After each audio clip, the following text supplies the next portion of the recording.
Rosa sempre foi uma mulher de poucas palavras.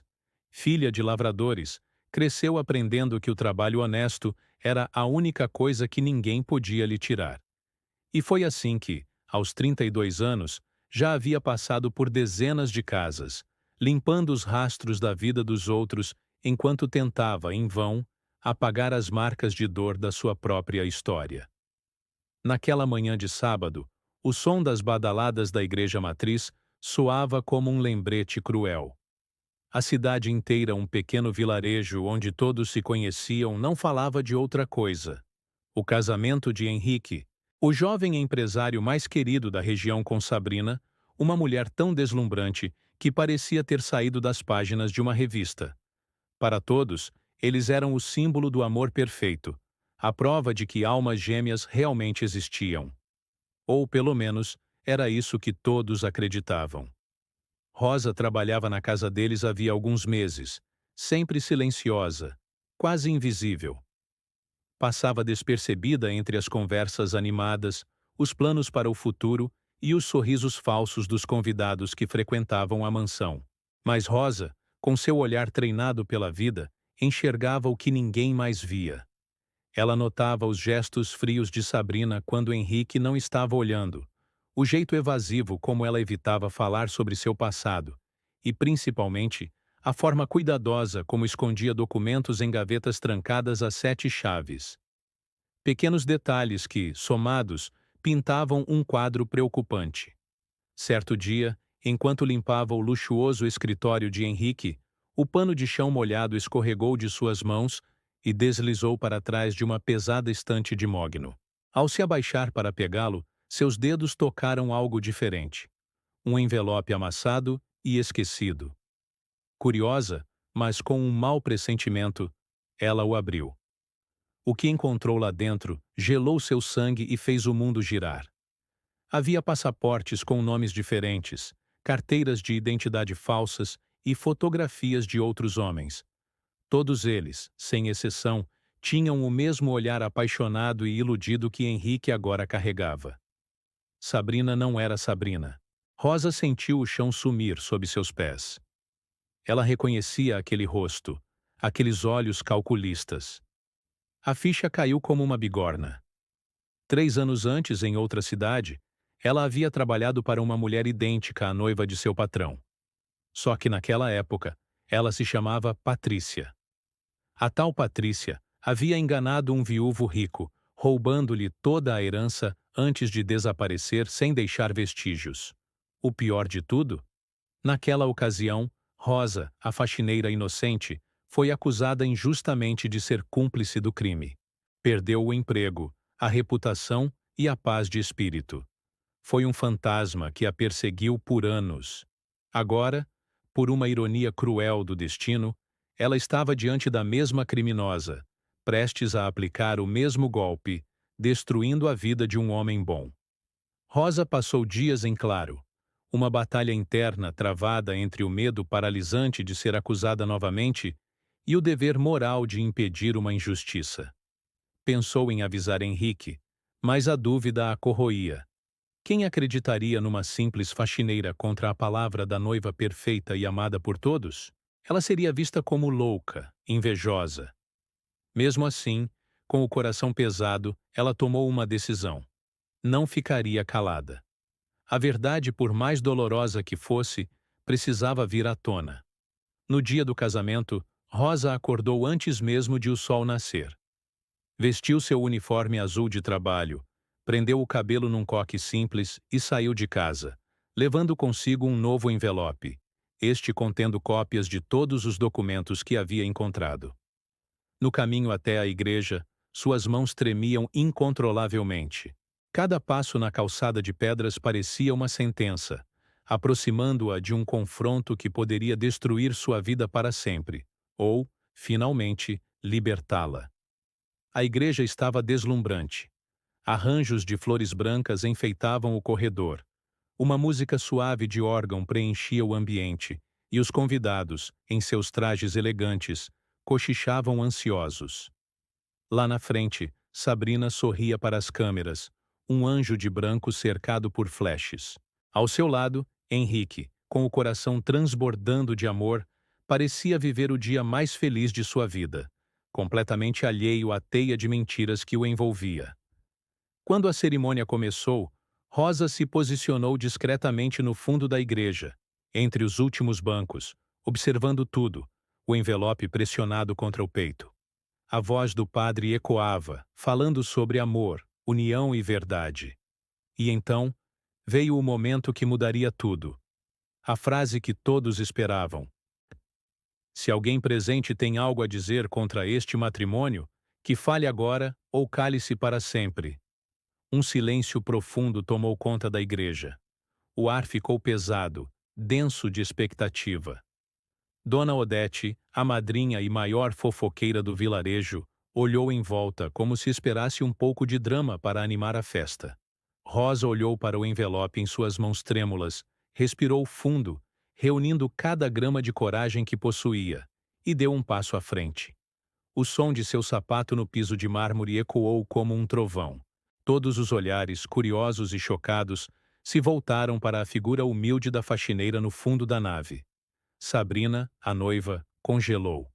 Seu sorriso desapareceu, substituído por uma máscara de pânico mal disfarçado. Henrique franziu a testa, a confusão estampada em seu rosto. Rosa, com a voz embargada pela emoção, mas firme como nunca, disse em alto e bom som, para que todos ouvissem: Eu tenho algo a dizer. Essa mulher, ela não é quem vocês pensam que é. A voz de Rosa ecoou pelo silêncio da igreja. O nome dela não é Sabrina, é Patrícia. Eu trabalhei para ela há 3 anos em outra cidade. Ela enganou um bom homem, assim como está tentando enganar você, Henrique. Ela roubou tudo o que ele tinha e depois desapareceu sem deixar rastros. Um silêncio pesado e desconfortável caiu sobre todos. O padre, que momentos antes se preparava para celebrar a união, ficou paralisado, com o livro aberto nas mãos.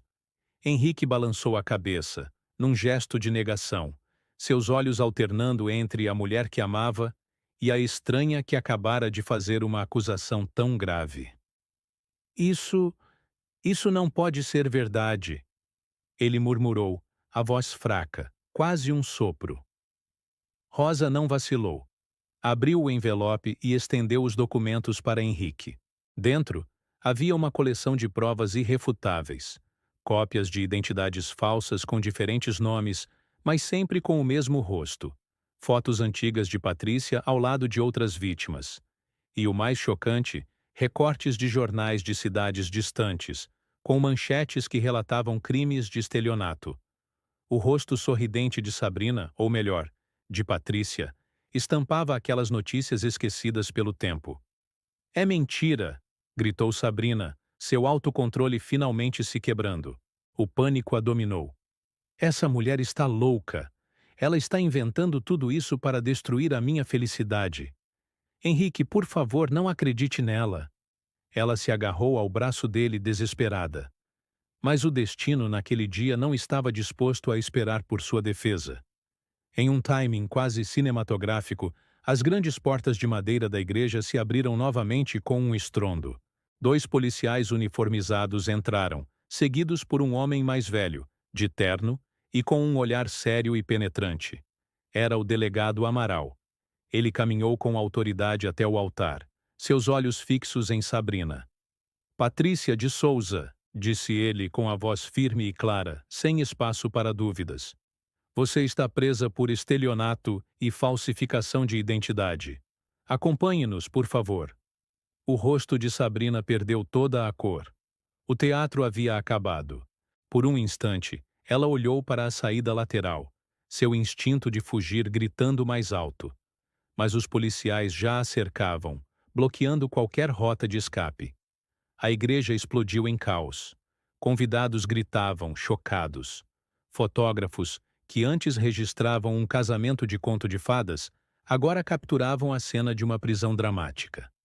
Em meio a tudo aquilo, Henrique permanecia imóvel, como uma estátua. O buquê de flores que ele segurava caiu de suas mãos, espalhando pétalas brancas pelo chão frio. Seus olhos estavam vazios. De longe, Rosa observava a cena se desenrolar. Seu coração estava apertado, pesado. Não havia alegria em seu peito, nem um pingo de satisfação pela vingança. Apenas um profundo e doloroso alívio. Ela sabia que ninguém comemora uma tragédia, mesmo quando essa tragédia é a única forma de a verdade finalmente vir à tona. A justiça estava sendo feita, mas a um custo muito alto.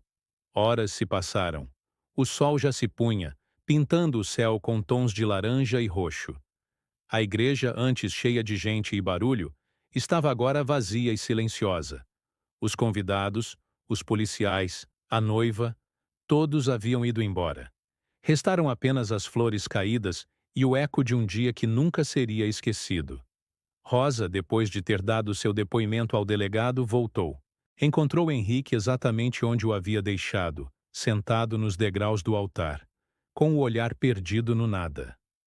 Ele levantou a cabeça lentamente quando sentiu a presença dela. Seus olhos estavam vermelhos e cansados. "Por quê?" perguntou ele, a voz rouca de tanto segurar o choro. "Por que você fez isso? Poderia ter me deixado viver na ignorância. Talvez fosse menos doloroso." Rosa abaixou o olhar, sentindo o peso da pergunta dele. Porque viver na mentira dói muito mais do que enfrentar a verdade de uma só vez. A verdade machuca, mas a mentira destrói aos poucos, por dentro. Henrique não respondeu. Apenas deixou que as lágrimas que ele tanto segurou finalmente rolassem por seu rosto. Um choro silencioso, de um homem cujo coração havia sido partido em 1000 pedaços. Rosa ficou ali por um momento, compartilhando sua dor em silêncio.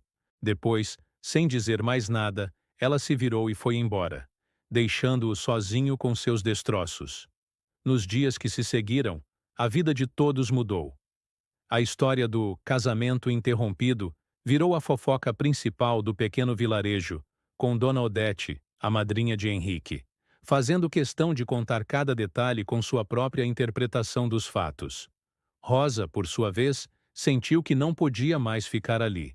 Pediu demissão de seu emprego e se mudou para um bairro simples, do outro lado da cidade, buscando anonimato e paz. Começou a trabalhar como voluntária em um pequeno orfanato, cuidando de crianças que, como ela, conheciam a dor do abandono. E ali, em meio aos sorrisos inocentes e aos abraços sinceros, ela finalmente encontrou algo que nenhum dinheiro poderia comprar: um propósito. Passou-se um mês. Era uma tarde ensolarada quando o portão do orfanato se abriu. Era Henrique. Ele estava mais magro, com olheiras profundas, mas havia algo diferente em seu olhar. Ele trazia um buquê de flores simples, margaridas e girassóis. Parou diante de Rosa, que o observava surpresa. "Eu vim agradecer", disse ele, a voz firme, mas gentil. "Você me salvou de um pesadelo que eu não teria coragem de enxergar sozinho. Você me deu a verdade, por mais dura que ela fosse." Rosa sorriu, um sorriso genuíno, o primeiro em muito tempo. "Eu só fiz o que precisava ser feito. Não poderia viver sabendo que outra pessoa passaria pelo que eu passei." Henrique começou a visitar o orfanato com frequência. No início, apenas observava. Depois, começou a ajudar, consertando um brinquedo quebrado, lendo histórias para as crianças, ajudando na cozinha. Ele se tornou um voluntário dedicado. Aos poucos, a dor da traição foi dando lugar à esperança. E entre ele e Rosa, sem que percebessem, nasceu um carinho puro, silencioso. Um sentimento que não precisava de grandes declarações ou promessas, pois se manifestava nos pequenos gestos de cuidado e companheirismo. Numa tarde dourada, meses depois, o orfanato estava em plena limpeza. Rosa esfregava o chão com afinco, imersa em seus pensamentos, quando sentiu uma presença ao seu lado. Era Henrique, segurando um balde de água limpa e um pano. Ele sorriu. "Posso ajudar?" perguntou. Rosa olhou para ele e para o balde, e então gargalhou. Uma risada alta, livre, que ecoou pelo corredor vazio. Havia muito tempo que ela não ria daquele jeito. Agora sim, respondeu ela, pegando o pano que ele oferecia. Essa casa está limpa. E enquanto os dois trabalhavam lado a lado, um raio de sol atravessou a janela, iluminando o rosto cansado, mas sereno de Rosa. Naquele momento, ficou claro que, no fim das contas, a verdade, por mais dolorosa que seja, sempre encontra um jeito de brilhar, mesmo depois da mais profunda escuridão. E às vezes, é na limpeza da casa e da alma que encontramos espaço para um novo começo. Obrigado por assistir a essa história emocionante. Se você também acredita na força da verdade, deixe seu like, comente o que achou e não se esqueça de se inscrever no canal para mais vídeos como este. Até a próxima!